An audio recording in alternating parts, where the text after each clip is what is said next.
ಈ ಕಾರ್ಯಕ್ರಮದ ಪ್ರಾಯೋಜಕರು Gadiyar group of companies. Gadiar Group of Companies, synonymous with excellence and innovation, stands as your dynamic partner for progress. Gadiar Group ensures safety as guardians in firefighting and builds vibrant communities in real estate. Building tomorrow, today. ವೀಕ್ಷಕರೇ, ಸನ್ಮಾರ್ಗ ನ್ಯೂಸ್ಗೆ ಸ್ವಾಗತ. ನಾನು ಪ್ರಿಯ ಸುದೇಶ್. ಮಂಗಳೂರು ಮಹಾನಗರ ಪಾಲಿಕೆಯ ಅಧಿಕಾರಿಗಳು ಮತ್ತು ಸಿಬ್ಬಂದಿಯನ್ನ SIR ಪ್ರಕ್ರಿಯೆಗೆ ನಿಯೋಜಿಸಿರುವುದರಿಂದ ಜನನ ಮತ್ತು ಮರಣ ಪ್ರಮಾಣ ಪತ್ರ ನೋಂದಣಿ ಸೇವೆಯ ಮೇಲೆ ತೀವ್ರ ಪರಿಣಾಮ ಬೀರಿದೆ. ಸಾಮಾನ್ಯವಾಗಿ ದಿನವಿಡೀ ಲಭ್ಯವಿರುತ್ತಿದ್ದ ಅರ್ಜಿ ಸಲ್ಲಿಕೆ ವ್ಯವಸ್ಥೆಯನ್ನ ಇದೀಗ ಬೆಳಗ್ಗೆ 10 ರಿಂದ ಮಧ್ಯಾಹ್ನ 1:30 ಗಂಟೆವರೆಗೆ ಮಾತ್ರ ಸೀಮಿತಗೊಳಿಸಲಾಗಿದೆ. ಪಾಲಿಕೆ ಕಚೇರಿಯಲ್ಲಿ ಅಳವಡಿಸಿರುವ ಪ್ರಕಟಣೆಯ ಪ್ರಕಾರ ಜೂನ್ 30 ರಿಂದ ಜುಲೈ 29 ರವರೆಗೆ ಬೆಳಗ್ಗೆ 10 ರಿಂದ ಮಧ್ಯಾಹ್ನ 1:30 ವರೆಗೆ ಮಾತ್ರ ಜನನ ಮತ್ತು ಮರಣ ಪ್ರಮಾಣ ಪತ್ರಗಳಿಗಾಗಿ ಅರ್ಜಿಗಳನ್ನು ಸ್ವೀಕರಿಸಲಾಗುವುದು ಎಂದು ತಿಳಿಸಲಾಗಿದೆ.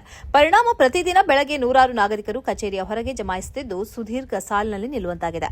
ನವಜಾತ ಶಿಶುಗಳ ಜನನ ಪ್ರಮಾಣ ಪತ್ರಕ್ಕಾಗಿ ಪೋಷಕರು, ಮರಣ ಪ್ರಮಾಣ ಪತ್ರಕ್ಕಾಗಿ ಮೃತಪಟ್ಟವರ ಕುಟುಂಬಸ್ಥರು ಹಾಗೂ ಪಿಂಚಣಿ, ವಿಮೆ, ಬ್ಯಾಂಕಿಂಗ್ ಸೇರಿದಂತೆ ವಿವಿಧ ಅಧಿಕೃತ ಕೆಲಸಗಳಿಗಾಗಿ ಪ್ರಮಾಣ ಪತ್ರ ಅಗತ್ಯವಿರುವ ಸಾರ್ವಜನಿಕರು ಗಂಟೆಗಟ್ಟಲೆ ಸರದಿಯಲ್ಲಿ ಕಾಯುವ ಸ್ಥಿತಿ ನಿರ್ಮಾಣವಾಗಿದೆ.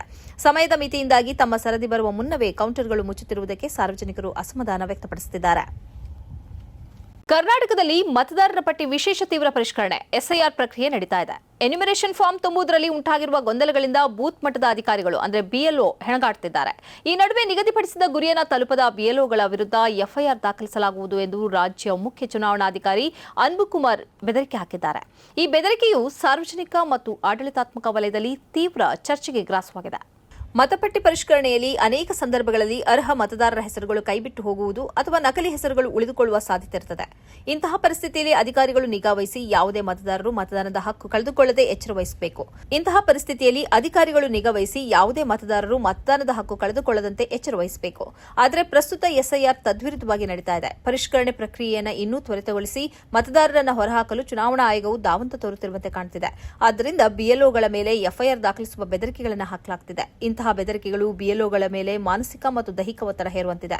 ಬಿಎಲ್ಒಗಳಾಗಿ ಕೆಲಸ ಮಾಡುವ ಬಹುತೇಕರು ಪ್ರಾಥಮಿಕ ಶಾಲಾ ಶಿಕ್ಷಕರು, ಅಂಗನವಾಡಿ ಕಾರ್ಯಕರ್ತೆಯರು ಅಥವಾ ಕಂದಾಯ ಇಲಾಖೆಯ ಕೆಳಹಂತದ ನೌಕರರಾಗಿರುತ್ತಾರೆ. ಇವರಿಗೆ ಕೇವಲ ಚುನಾವಣಾ ಕೆಲಸ ಮಾತ್ರವಲ್ಲದೆ ತಮ್ಮದೇ ಇಲಾಖೆಯ ದೈನಂದಿನ ಶೈಕ್ಷಣಿಕ ಅಥವಾ ಆಡಳಿತಾತ್ಮಕ ಕರ್ತವ್ಯಗಳ ಭಾರೀ ಜವಾಬ್ದಾರಿಗಳಿರುತ್ತದೆ. ಇಂತಹ ಪರಿಸ್ಥಿತಿಯಲ್ಲಿ ಅವರು ತಮ್ಮ ಮೂಲ ಕೆಲಸಗಳ ಜೊತೆಗೆ ಎಸ್ಐಆರ್ ಪ್ರಕ್ರಿಯೆಯನ್ನು ಅತ್ಯಂತ ತ್ವರಿತವಾಗಿ ಮುಗಿಸಬೇಕಾದ ಇಕ್ಕಟ್ಟಿಗೆ ಸಿಲುಕುತ್ತಾರೆ. ಯಾವುದೇ ಪ್ರಕ್ರಿಯೆಯನ್ನು ತರಾತುರಿಯಲ್ಲಿ ಮುಗಿಸಲು ಒತ್ತಡ ಹೇರಿದಾಗ ಅಲ್ಲಿ ದೋಷಗಳು ಉಂಟಾಗುವ ಸಾಧ್ಯತೆ ಮತ್ತಷ್ಟು ಹೆಚ್ಚಾಗುತ್ತದೆ. ಕೇವಲ ಗುರಿ ತಲುಪುವ ಮತ್ತು ಎಫ್ಐಆರ್ನಿಂದ ಬಚಾವಾಗುವ ಆತುರದಲ್ಲಿ ಬಿಎಲ್ಒಗಳು ಮತದಾರರ ಪರಿಶೀಲನೆಯನ್ನು ಸಮರ್ಪಕವಾಗಿ ಮಾಡದೆ ಕೇವಲ ಕಾಗದದ ಮೇಲೆ ದಾಖಲೆಗಳನ್ನು ಸೃಷ್ಟಿಸುವ ಅಪಾಯವೂ ಇರುತ್ತದೆ. ಭಾರತದಲ್ಲಿ ಕ್ಯಾನ್ಸರ್ ರೋಗಿಗಳ ಸಂಖ್ಯೆ ವೇಗವಾಗಿ ಏರಿಕೆಯಾಗ್ತಾ ಇದೆ. ವಿಶ್ವ ಆರೋಗ್ಯ ಸಂಸ್ಥೆ WHO ಇತ್ತೀಚಿನ ವರದಿಯ ಪ್ರಕಾರ ಭಾರತದಲ್ಲಿ ಸುಮಾರು ಪ್ರತಿ 10 ಜನರಲ್ಲಿ ಒಬ್ಬರು 75ನೇ ವಯಸ್ಸಿನೊಳಗೆ ಕ್ಯಾನ್ಸರ್ ಕಾಯಿಲೆಗೆ ತುತ್ತಾಗುವ ಅಪಾಯದಲ್ಲಿದ್ದಾರೆ. ಕಳೆದ 2024ರ ಅಂದಾಜಿನ ಪ್ರಕಾರ ಭಾರತದಲ್ಲಿ ಸುಮಾರು 16 ಲಕ್ಷ ಹೊಸ ಕ್ಯಾನ್ಸರ್ ಪ್ರಕರಣಗಳು ಪತ್ತೆಯಾಗಿದ್ದು 9 ಲಕ್ಷ ಮಂದಿ ಸಾವನ್ನಪ್ಪಿದ್ದಾರೆ. ಈ ಪ್ರಕರಣಗಳ ಸಂಖ್ಯೆ 2050ರ ವೇಳೆಗೆ ವಾರ್ಷಿಕ 28 ಲಕ್ಷಕ್ಕೆ ಏರಿಕೆಯಾಗುವ ಸಾಧ್ಯತೆ ಇದೆ ಎಂದು ತಜ್ಞರು ಎಚ್ಚರಿಸಿದ್ದಾರೆ. ಭಾರತದ ಕ್ಯಾನ್ಸರ್ ಸ್ವರೂಪ ಪಾಶ್ಚಿಮಾತ್ಯ ದೇಶಗಳಿಗಿಂತ ಭಿನ್ನವಾಗಿದೆ. ಮಹಿಳೆಯರಲ್ಲಿ ಸ್ತನ ಕ್ಯಾನ್ಸರ್ ಅತಿ ಹೆಚ್ಚು ಕಂಡುಬರುತ್ತಿದ್ದು ನಂತರದ ಸ್ಥಾನದಲ್ಲಿ ಗರ್ಭಕಂಠದ ಕ್ಯಾನ್ಸರ್ ಇದೆ. ಲಸಿಕೆ ಮತ್ತು ನಿಯಮಿತ ತಪಾಸಣೆಯ ಮೂಲಕ ತಡೆಯಬಹುದಾದ ಗರ್ಭಕಂಠದ ಕ್ಯಾನ್ಸರ್ ಇನ್ನೂ 2ನೇ ಪ್ರಮುಖ ಕಾಯಿಲೆಯಾಗಿ ಮುಂದುವರಿದಿರುವುದು ಕಳವಳಕಾರಿ. ಇನ್ನು ಪುರುಷರಲ್ಲಿ ಬಾಯಿಯ ಕ್ಯಾನ್ಸರ್ ಅತಿ ಹೆಚ್ಚಾಗಿದ್ದು ತಂಬಾಕು ಸೇವನೆಯ ದುಷ್ಪರಿಣಾಮವನ್ನು ಇದೆ ತೋರಿಸುತ್ತದೆ. ಮಹಾರಾಷ್ಟ್ರ ಸರ್ಕಾರದ ಅಧಿಕೃತ ನಿಯತಕಾಲಿಕೆಯಲ್ಲಿ ಸಂವಿಧಾನ ಶಿಲ್ಪಿ ಡಾಕ್ಟರ್ ಬಿಆರ್ ಅಂಬೇಡ್ಕರ್ ಅವರ ಭಾವಚಿತ್ರವನ್ನು ತಲೆ ಕೆಳಗಾಗಿ ಮುದ್ರಿಸಿರುವ ಗಂಭೀರ ಪ್ರಮಾದವೊಂದು ಬೆಳಕಿಗೆ ಬಂದಿದೆ. ಇದೇ ವಿಷಯವಾಗಿ ಮಹಾರಾಷ್ಟ್ರ ವಿಧಾನಸಭೆಯಲ್ಲಿ ಪ್ರತಿಪಕ್ಷಗಳು ತೀವ್ರ ಆಕ್ರೋಶ ವ್ಯಕ್ತಪಡಿಸಿ ಭಾರೀ ಗದ್ದಲ ಸೃಷ್ಟಿಸಿವೆ. ಸರ್ಕಾರದ ಈ ಬೇಜವಾಬ್ದಾರಿತನವನ್ನು ಖಂಡಿಸಿ ಪ್ರತಿಪಕ್ಷಗಳ ಸದಸ್ಯರು ಸದನದ ಬಾವಿಗಿಳಿದು ಪ್ರತಿಭಟನೆ ನಡೆಸಿದ್ದಾರೆ. ಮಹಾರಾಷ್ಟ್ರ ಸರ್ಕಾರದ ಮಾಹಿತಿ ಮತ್ತು ಸಾರ್ವಜನಿಕ ಸಂಪರ್ಕ ಮಹಾನಿರ್ದೇಶನಾಲಯ ಡಿಜಿಐಪಿಆರ್ ನಿಯಮಿತವಾಗಿ ಹೊರತರುವ ಅಧಿಕೃತ ಮಾಸಿಕ ನಿಯತಕಾಲಿಕೆಯಾದ ಲೋಕರಾಜ್ಯದ ಇತ್ತೀಚಿನ ಸಂಚಿಕೆಯಲ್ಲಿ ಈ ಪ್ರಮಾದ ಸಂಭವಿಸಿದೆ. ಈ ಸಂಚಿಕೆಯ ಒಳಗಿನ ಪುಟವೊಂದರಲ್ಲಿ ಡಾಕ್ಟರ್ ಬಿಆರ್ ಅಂಬೇಡ್ಕರ್ ಅವರ ಫೋಟೋವನ್ನು ಉಲ್ಟಾ ಮುದ್ರಿಸಲಾಗಿತ್ತು. ಸರ್ಕಾರದ ಅಧಿಕೃತ ಪ್ರಕಟಣೆಯಲ್ಲಿ ಇಂತಹ ಘೋರ ನಿರ್ಲಕ್ಷ್ಯ ನಡೆದಿರುವುದು ಪ್ರತಿಪಕ್ಷಗಳ ಕೈಗೆ ಪ್ರಮುಖ ಅಸ್ತ್ರವಾಗಿ ಸಿಕ್ಕಂತಾಗಿದೆ. ಸದನ ಸಮಾವೇಶಗೊಳ್ಳುತ್ತಿದ್ದಂತೆ ವಿರೋಧ ಪಕ್ಷದ ನಾಯಕರು ಈ ವಿಷಯವನ್ನು ಪ್ರಸ್ತಾಪಿಸಿದ್ದಾರೆ. ಇದು ಕೇವಲ ಮುದ್ರಣ ದೋಷವಲ್ಲ, ದೇಶದ ಸಂವಿಧಾನ ಶಿಲ್ಪಿಗೆ ಮತ್ತು ಕೋಟ್ಯಾಂತರ ಜನರ ಭಾವನೆಗಳಿಗೆ ಮಾಡಿರುವ ಘೋರ ಅವಮಾನ ಎಂದು ಪ್ರತಿಪಕ್ಷ ಸದಸ್ಯರು ಆಕ್ರೋಶ ಹೊರಹಾಕಿದ್ದಾರೆ. ವಿವಾದಿತ ನಿಯತಕಾಲಿಕೆಯ ಪ್ರತಿಗಳನ್ನು ಮಾರುಕಟ್ಟೆಯಿಂದ ತಕ್ಷಣವೇ ಹಿಂಪಡೆಯಲು ಸೂಚಿಸಲಾಗಿದೆ ಎಂದು ಸರ್ಕಾರ ಹೇಳಿದೆ. ಅಯೋಧ್ಯೆ ರಾಮಮಂದಿರದ ಕೋಟ್ಯಾಂತರ ರೂಪಾಯಿ ದೇಣಿಗೆ ಕಳ್ಳತನ ಪ್ರಕರಣದ ತನಿಖೆ ಸದ್ಯ ನಡೆಯುತ್ತಿದೆ. ಈಗಾಗಲೇ ಆರ್ಎಸ್ಎಸ್ ಪ್ರಮುಖರನ್ನ ಪ್ರಕರಣದಿಂದ ರಕ್ಷಿಸಲಾಗುತ್ತಿದೆ ಎಂಬ ಚರ್ಚೆಯೂ ನಡೆಯುತ್ತಿದೆ. ಇವೆಲ್ಲದರ ನಡುವೆ ಈ ದೇಣಿಗೆ ಲೂಟಿ ಪ್ರಕರಣದ ತನಿಖೆ ನಡೆಸುತ್ತಿರುವ ಎಸ್ಐಟಿ ಮುಖ್ಯಸ್ಥ ಹಿರಿಯ ಐಎಎಸ್ ಅಧಿಕಾರಿ ವಿಜಯ್ ವಿಶ್ವಾಸ್ ಪಂತ್ ಮೇಲಿರುವ ಫೋರ್ಜರಿ ಕೇಸ್ ಮುನ್ನೆಲೆಗೆ ಬಂದಿದೆ. ಸದ್ಯ ರಾಮಮಂದಿರದಲ್ಲಿ ದೇಣಿಗೆ ದರೋಡೆ, ನಕಲಿ ರಶೀದಿ ಸೃಷ್ಟಿಸಿ ಭಕ್ತರ ದೇಣಿಗೆಗಳನ್ನು ಲೂಟಿ ಮಾಡಿರುವ ಬಗ್ಗೆ ತನಿಖೆ ನಡೆಸುತ್ತಿರುವ ಅಧಿಕಾರಿ ವಿಜಯ್ ವಿಶ್ವಾಸ್ ಪಂತ್ ನಕಲಿ ದಾಖಲೆ ಸೃಷ್ಟಿ ಪ್ರಕರಣದ ಆರೋಪಿ ಎಂಬುದು ಬಯಲಾಗಿದೆ.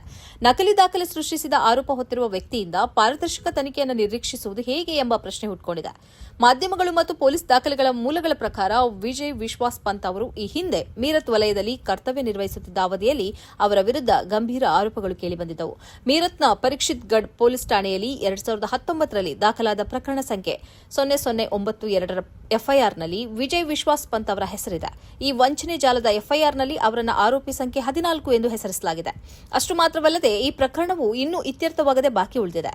ಇಂತಹ ವಿವಾದಿತ ಅಧಿಕಾರಿಗೆ ಉತ್ತರ ಪ್ರದೇಶ ಸರ್ಕಾರ ವಹಿಸಿರುವುದು ಯಾಕೆ? ಇದರ ಹಿಂದೆ ಪ್ರಮುಖ ಆರೋಪಿಗಳನ್ನು ರಕ್ಷಿಸುವ ಷಡ್ಯಂತ್ರ ಅಡಗಿದೆಯೇ? ತನಿಖೆಯನ್ನ ಹಳ್ಳಹಿಡಿಸಲು ಈ ರೀತಿ ಮಾಡಲಾಗಿದೆಯೇ? ಹೀಗೆ ಹಲವು ಗುಮಾನಿಗಳು ಎದ್ದಿವೆ. ಇದು ಈ ಹೊತ್ತಿನ ಸುದ್ದಿ ಸಂಚಯ. ನಿರಂತರವಾಗಿ ನೋಡ್ತಾ ಇರಿ ಸನ್ಮಾರ್ಗ ನ್ಯೂಸ್, ಸುದ್ದಿಗಳ ಸಂತೆಯಲ್ಲಿ ಸತ್ಯದ ಮೊಂಬತ್ತು.